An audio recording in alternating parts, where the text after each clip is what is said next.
Hello YouTube, this is your boy PD, and today we got a simple test for you guys.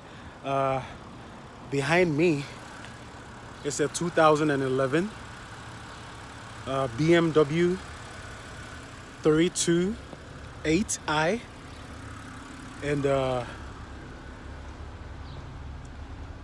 it is the N51 328i. Yeah, right there. There is two types. There is the N52 and the N51. This is the N51, and it has a total different parts related to the N52. So this is going to be a quick test. This car cranked but did not start, and I was able to get it to start. And I just want to share a little bit of what I did to be able to get the car to start. So the first test that I did, which goes for most BMWs, is to check the battery. It doesn't matter if it has a full battery or whatever. I used a multimeter that made it super easy for me to test the battery. And for you to be able to do that,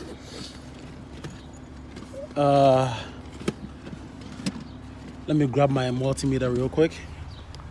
This right here is a multimeter, and what I did, as you can see, it has two ports. One is red and one is black. The black one is for negative and the red one is for positive. So this right here, you switch it to the voltmeter there, which is the I put it on 20 because what it's going to read is supposed to be like 12 volts or something. 12 volts.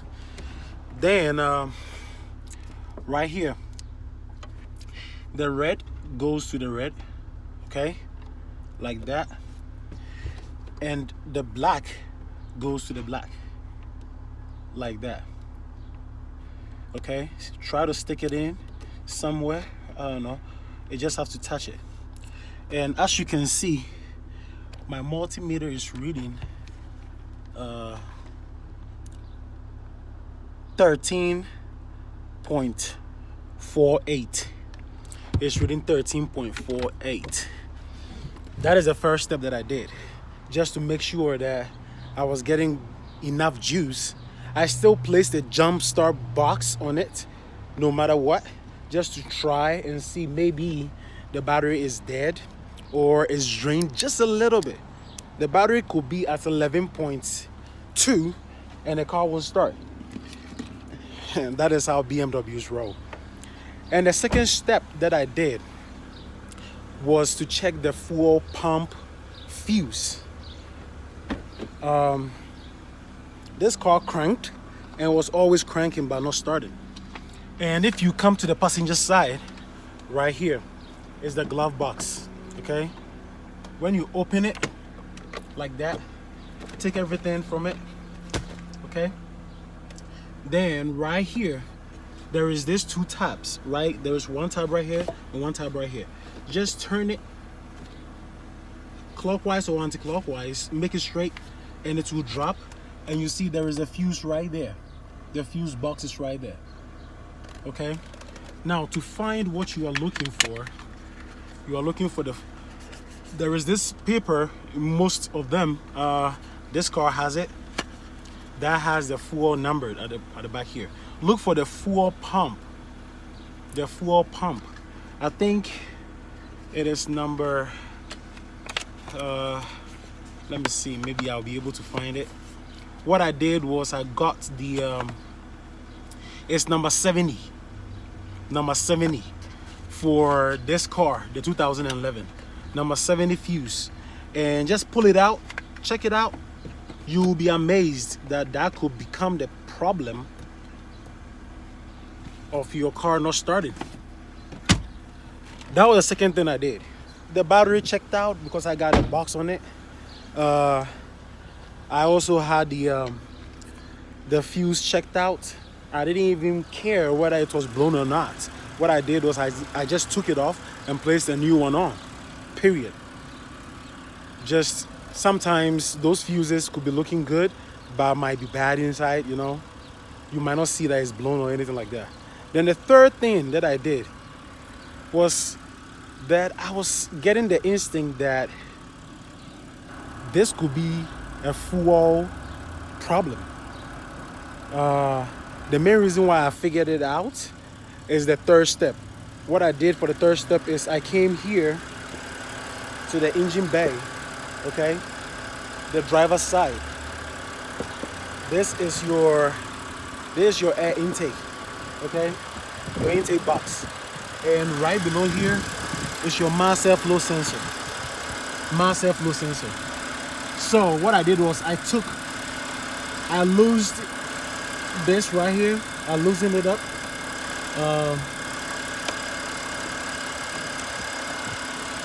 I loosened it up. As you can see that right there. I loosened it up. Then I took this and that off. As you can see, you can even turn on this on. You see that? I loosened this and that off. When I took these two off, this side slide out and this side slide out. I didn't take it all the way off. Then I went to AutoZone and got myself a starter fluid. This is how you check if your car starts without the fuel pump. Okay, you use this one to check if your car is not getting gas before you do anything else. So I just took it off like that and sprayed a good amount. I would say a quarter. I sprayed a quarter in here. I sprayed a quarter in here. Then place the box back on. And immediately, crap. Then I immediately tried the car. I placed the key in and tried it. It started and died off within like 10 seconds. It started, then died off in 10 seconds. That made me realize that, sorry guys, it's super hot. Look at the cap right there. Whew, I'm sweating like crazy. That let me know that the car was not getting gas and every other part was good. Okay, if I did that by spraying this in and it did not start, that would mean that it is actually like a camshaft position sensor. It could be a crankshaft position sensor. It could be anything else. But I limited myself to the solution by just doing this. So after spraying this in and the car started, I realized that the engine was not getting gas. So the next step that I did was two things. The N51, I don't know for the N52, but the N51, the fuel pump is right at the passenger side. Rear seat. You lift that seat up, lift this up right here, lift this up right here, and that is your fuel pump right there. Okay, so I took all the screws off. My hands are big. As you can see, my hands are very big. Look at that. My hands are very big, okay? So my hands were struggling to fit in the little tiny holes, especially trying to take it off. And, take the pins off, take the hoses off or whatever. It was not working. So I cut, I just cut the side of it, I just cut the side of it just to help me get into it. But when you change the fuel pump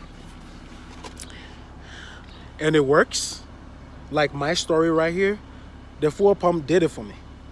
I realized that the engine was not getting gas, and I just immediately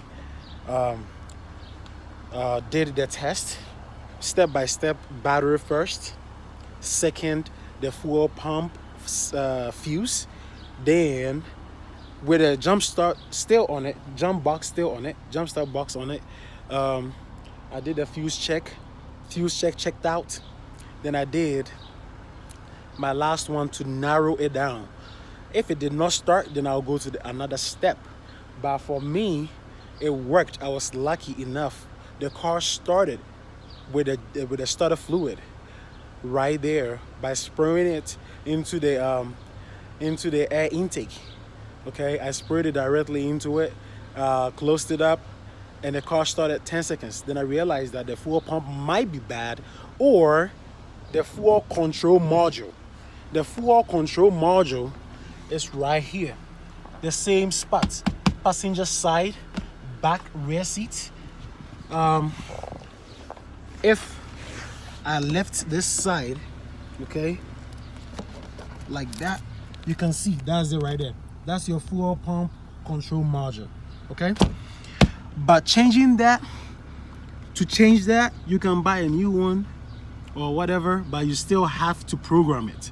And you have to take it to the dealership or a mechanic to actually, who has the tool to be able to program this for you before the car will respond to it.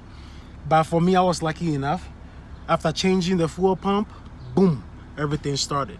So if this helped you, okay, if this helped you, subscribe, like. This is a new channel.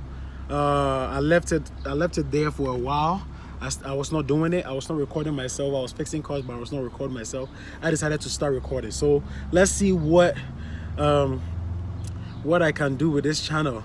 We will bring so many tips and so many easy content for you guys. So just subscribe, like, click the notification bell, and you might get everything that I actually do. Starting from today, I'm going to start recording. So peace out.